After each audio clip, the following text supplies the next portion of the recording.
Сәлеметсіңдер ме балалар? Бүгін біздің каналда математика 2-ші сыныптың 2-ші сабағын өтеміз. Сабақтың тақырыбы 2 таңбалы сандарды оқу және жазу.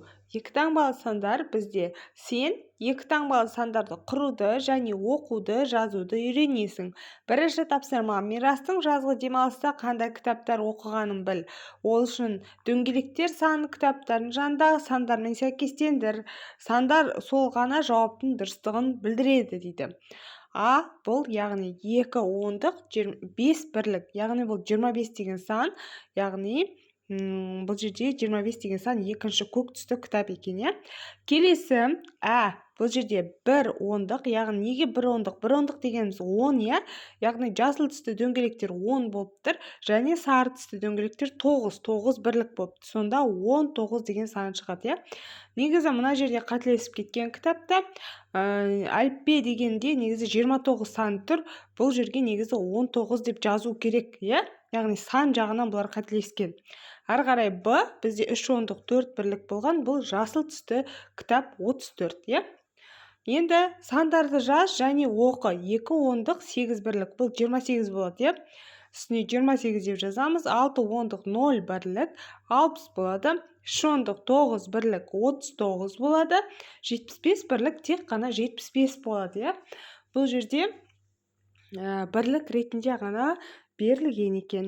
Ары қарай келесі 3-ші есептің берілген орындайтын боламыз. Сабақ ұнап жатса, лайк басып тіркеле кетіңдер. Біздің каналда қазақ тілі, әдебиет, математика және орыс тілі сабақтары бар. Кіріп орындап алсаңдар болады.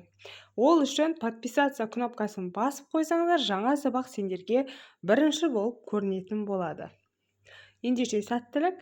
Келесі 3-ші есептің берілген орындаймыз. 2 таңбалы сандарды жаз және оқы. А. Ондықтары мен бірліктерінің цифрлары бірдей.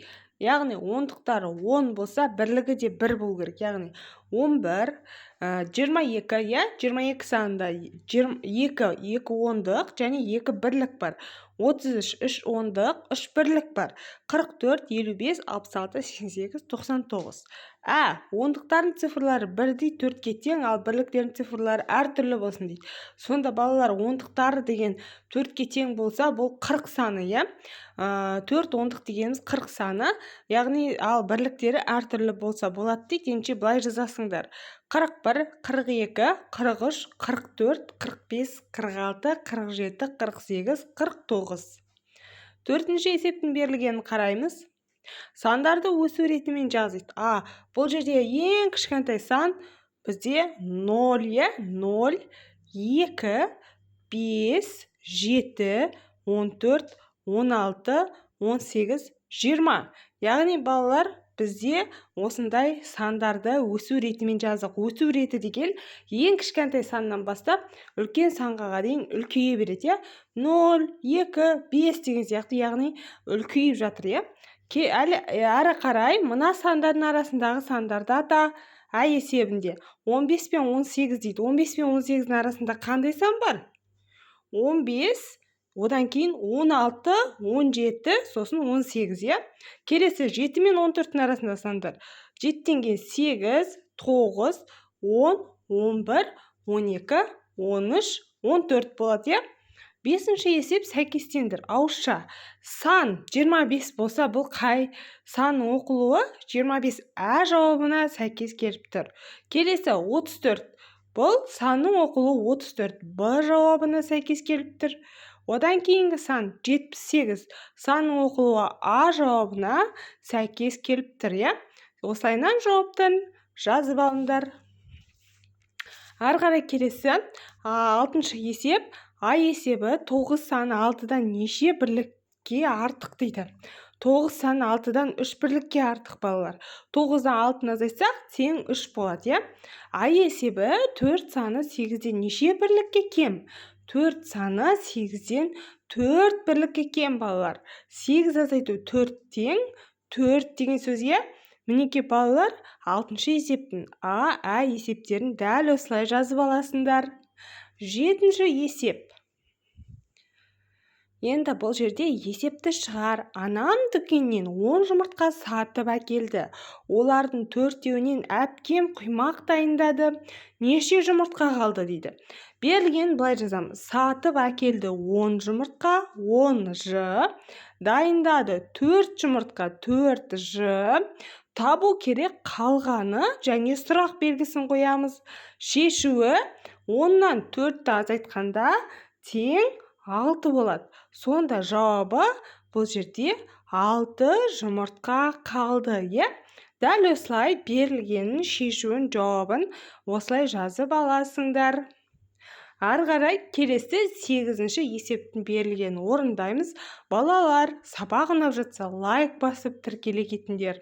Біздің каналда математика, орыс тілі, қазақ тілі, әдебиет сабақтары бар. 9-ға дейін толтыр. 7, 6, 5, 4, 3. Яғни 7-ге нешені қоссақ 9 болады. 7-ге 2-ні қоссақ 9 болады. 6-ға нешені қоссақ 9 болады. 6-ға 3-ті қоссақ 9 болады. Яғни одан кейін 5-ке 4-ті қоссақ 9 болады. 4-ке 5-ті қоссақ 9 болады. 3-ке 6-ны қоссақ 9 болады. Келесі 3-ке кеміт. 9-дан нешені азайтқанда? 3-ті азайтқанда қанша болады? 9-дан 3-ті азайтқанда тең 6 болады. 13-тен 3-ке кеміт дейді. 3-ке азайтқанда 10, 5-тен 3-ті азайтқанда 2, 17-тен 3-ті азайтқанда 14, 4-тен 3-ті азайтқанда тең 1 болады. Енді соңғы есеп 2 таңбалы сандарды жаз және оқы.